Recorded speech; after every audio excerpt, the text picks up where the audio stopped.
Je voulais montrer comment créer ce type d'animation, donc une boule qui pend au bout d'une corde ou d'une chaîne. Et en fait, on va utiliser les simulations de type close. On pourrait pour la chaîne utiliser les rigid body, mais en fait avec des objets comme des chaînons, on va rencontrer des difficultés. Donc en fait, c'est plus simple de contourner avec la simulation de close. Alors je vais commencer par créer un plan, donc Shift A Mesh Plane. Je rentre en mode Edit et je fais une rotation sur Y de 90 degrés.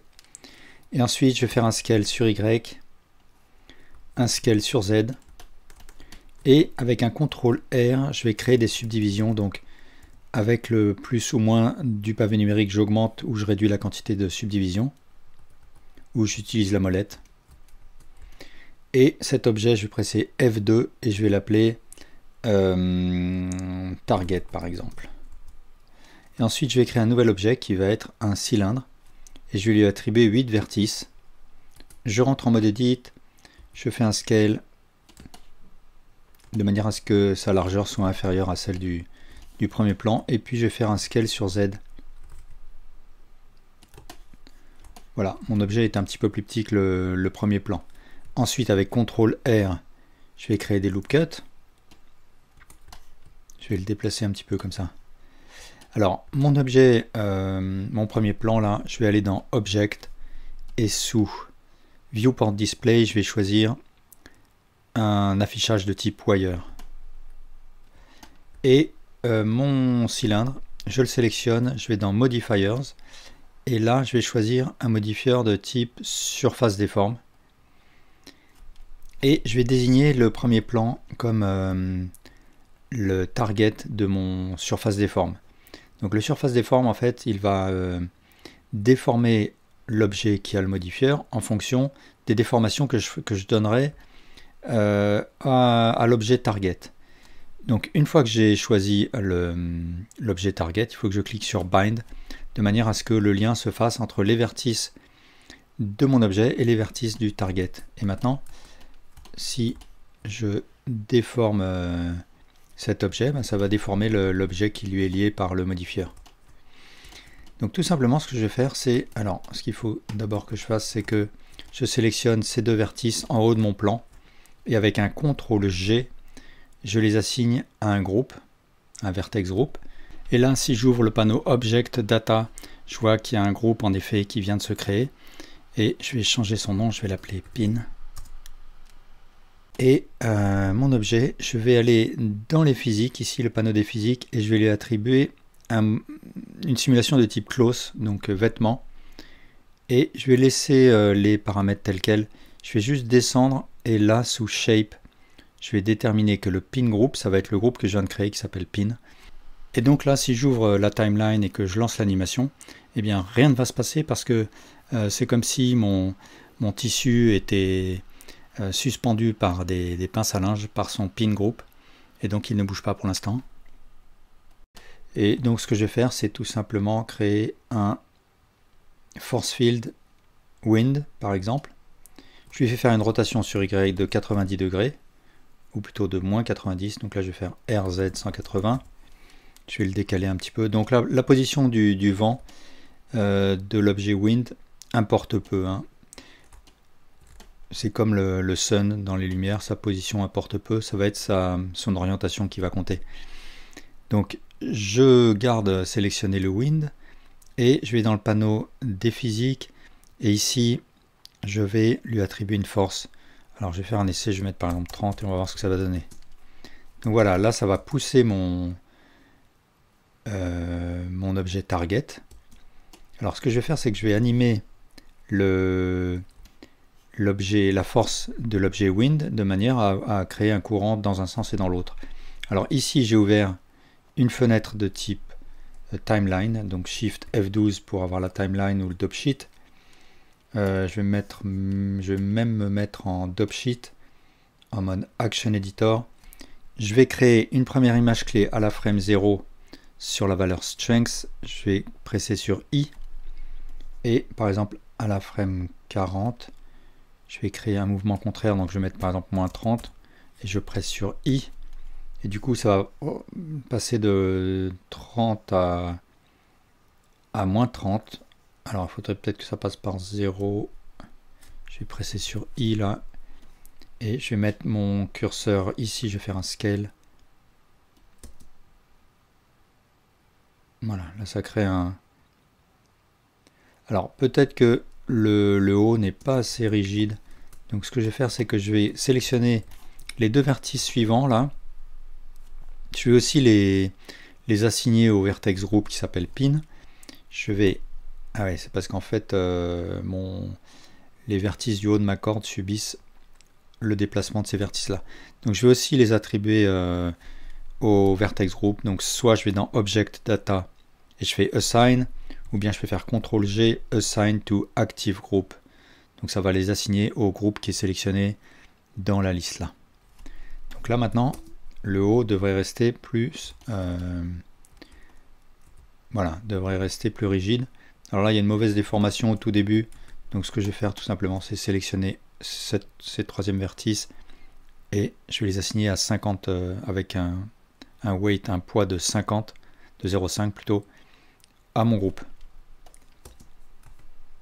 Voilà, donc là je vais avoir un pli qui va être plus doux. Alors là, mon animation, peut-être que là je peux dupliquer la keyframe avec la force à 0. On va voir ce que ça donne. Voilà, on va faire ça pour l'instant. Et il ne me reste plus qu'à créer la boule. Donc je vais mettre... Alors je vais passer en mode edit là. Je vais faire un Shift S Cursor to Selected. Et je vais faire de retour en mode objet un Shift A Mesh UV Sphere. Je vais lui attribuer 16 sur 8 vertices. Je vais la descendre un petit peu. Et là, je vais garder sélectionner ma sphère, faire un Shift, sélectionner ma corde, rentrer en mode Edit, sélectionner 3 vertices, donc qui soient un petit peu écartés. Et je vais faire un CTRL P, Make Vertex Parent. Donc en fait, ma boule va être parentée à 3 vertices de ma corde. Donc on peut faire des parentages de ce type là, soit à un vertex, soit à 3 vertices. Et je vais remonter un petit peu ma boule comme ça. Et du coup maintenant ma boule va suivre les mouvements de ma corde et plus précisément des 3 vertices qui sont en bas. Et voilà ce qu'on obtient. Alors pourquoi avoir attribué la simulation close au plan plutôt que directement à la corde? Eh bien parce que ça va être beaucoup plus simple à paramétrer que la corde qui va facilement se déformer de manière non voulue. Et puis aussi le plan peut compter une quantité de vertices très faible et donc ça va faciliter la simulation. La solution avec la surface déforme, ça va essentiellement bouger notre objet sur 2 axes, et si on veut qu'il bouge sur les 3 axes, à ce moment-là on va plutôt utiliser un mesh déforme, donc une cage qui soit fermée, veiller à ce que les faces soient orientées vers l'extérieur, et ensuite eh bien, le principe est le même. Il y a plus de réglages à mon avis à faire dans le panneau des physiques, notamment sous stiffness, bidouiller les valeurs shear et bending.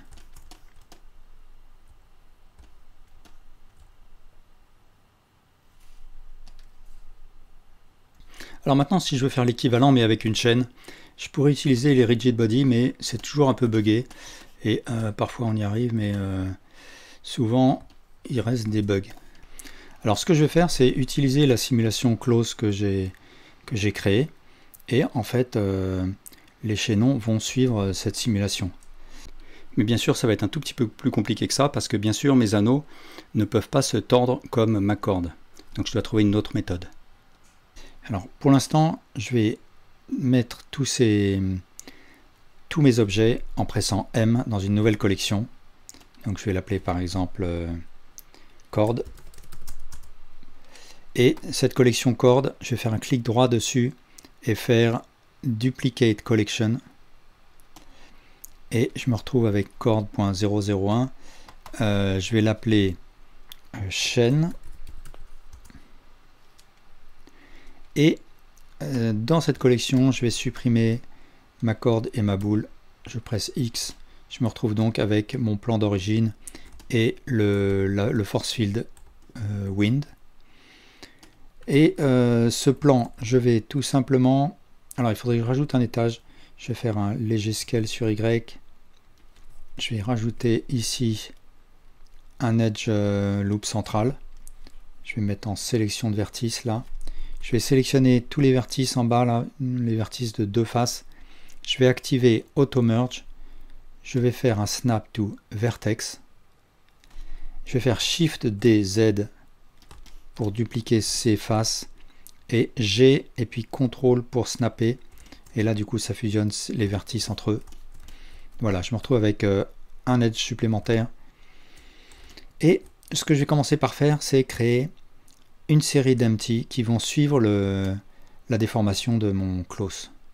Donc là, en mode edit, je vais sélectionner ces deux vertices. Je vais presser Shift S, Cursor to Selected. Je reviens en mode objet. Je fais Shift A, Empty, Sphere. Je vais réduire un petit peu sa taille. Là, je vais dans Object Data. Je vais choisir par exemple 0,2. Et je vais continuer comme ça. Donc là, deux edges plus bas. Shift S, Cursor to Selected. Je duplique cet empty et je fais Shift S, Selection to Cursor. Et ainsi de suite.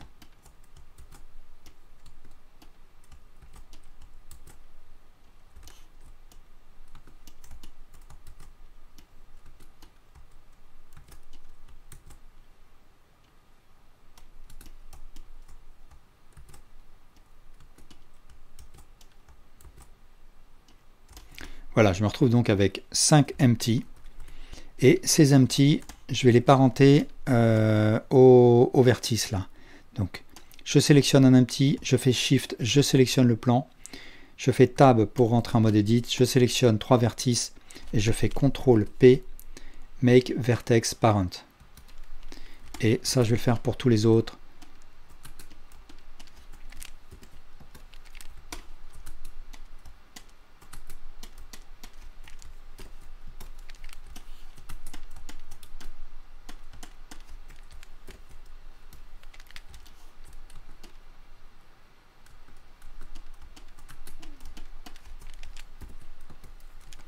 Voilà, et maintenant quand je lance l'animation, les empty suivent le mouvement. Et maintenant, il faut que je crée une armature. Donc, je vais mettre mon curseur là-haut, Shift S, Cursor to Selected. De retour en mode objet, je fais Shift A, armature. Je rentre en mode Edit. Je vais mettre en vue de côté, comme ça. Et je vais aligner la queue du bone sur le premier empty. Et ensuite, je fais une extrusion sur Z et j'aligne la queue du deuxième bone sur le deuxième empty et ainsi de suite. E, Z, troisième empty, E, Z, quatrième, E, Z, cinquième. Ensuite, avec un CTRL Tab, je vais passer en mode pause. Je vais sélectionner le premier bone et là, dans l'onglet Object Constraint, Bone Constraint et pas Object Constraint, je vais choisir une contrainte de type Dump Track qui va me permettre en fait d'orienter, de pointer mon bone vers une cible. Donc là, ma target, ça va être le premier empty. Et si je lance l'animation, je peux voir en effet que mon bone va rester pointé vers l'empty. Je vais faire pareil pour le second bone. Dump Track, je pointe sur le deuxième empty et ainsi de suite.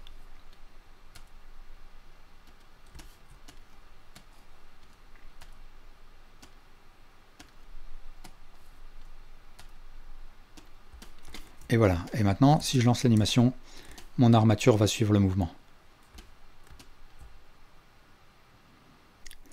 Alors maintenant, de retour en mode objet, je vais créer un chaînon. Donc Shift A, Mesh, Torus. Et je vais choisir 16 vertices sur 8. Je vais me mettre en vue de dessus et je vais sélectionner les deux edges opposés et faire un bevel. Donc CTRL B avec un seul segment. Je vais faire Alt Z pour voir en transparence, Alt A pour tout désélectionner. Je vais faire venir mon outil de sélection box avec B, et là je vais tirer un petit peu, et avec CTRL R je vais créer deux edge loops de chaque côté, et ensuite RY90, et après je vais faire un clic droit, Set Origin to Geometry, et Alt Z pour revenir en mode opaque. Je vais me mettre en vue de côté comme ça avec 3, et je fais un scale, et je vais descendre, alors il faut que je revienne en mode transparent plutôt, Alt Z. Je vais descendre mon chaînon jusqu'à ce que son axe de rotation se confonde avec la tête de son bone. Donc là, peut-être que mon objet est un petit peu trop petit, donc je reviens en mode edit, je fais un scale et je redescends un petit peu comme ça.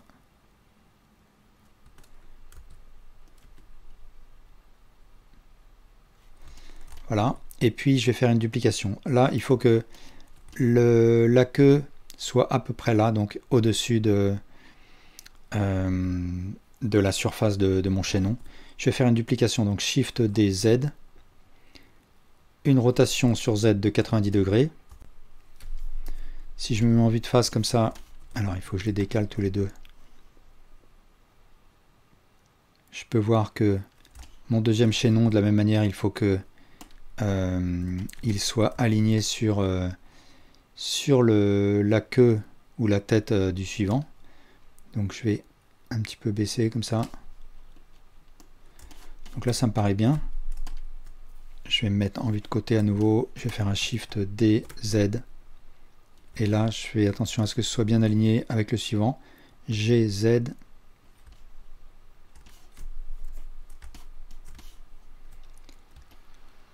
Et enfin Shift D Z.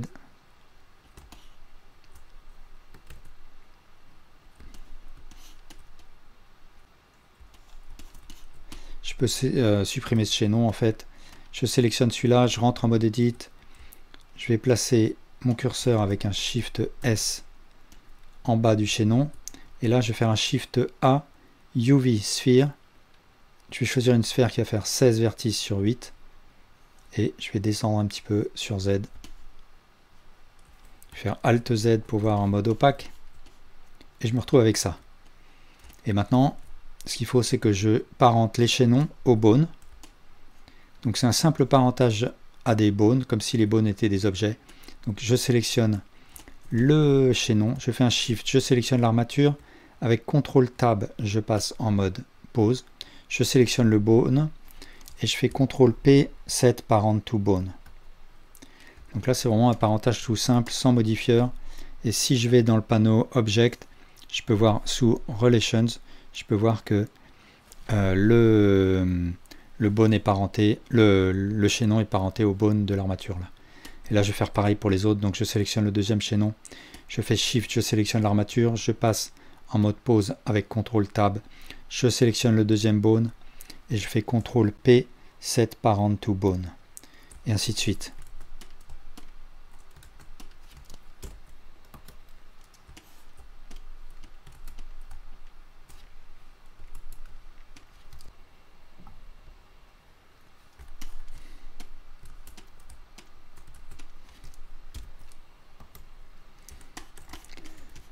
Donc maintenant chaque chaînon est parenté à un bone. Maintenant, si je lance l'animation, voilà, j'ai mon animation de chaîne.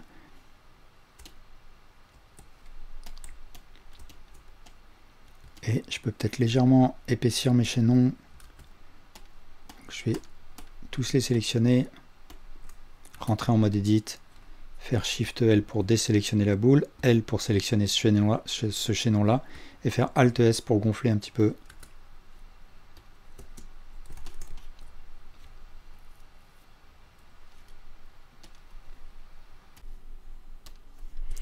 Alors ensuite, si on veut que notre boule elle vienne cogner dans un objet, ce qu'on peut faire, c'est attribuer à notre objet un rigid body active attribuer à notre boule un rigid body passive animated, attribuer à notre sol un rigid body passive, et aussi dans le panneau scène, sous rigid body world et sous field weights, baisser l'intensité du force field qui est utilisé. Donc là en l'occurrence c'est un wind, donc je le mets à 0 de manière à ce qu'il n'affecte pas les objets rigid body.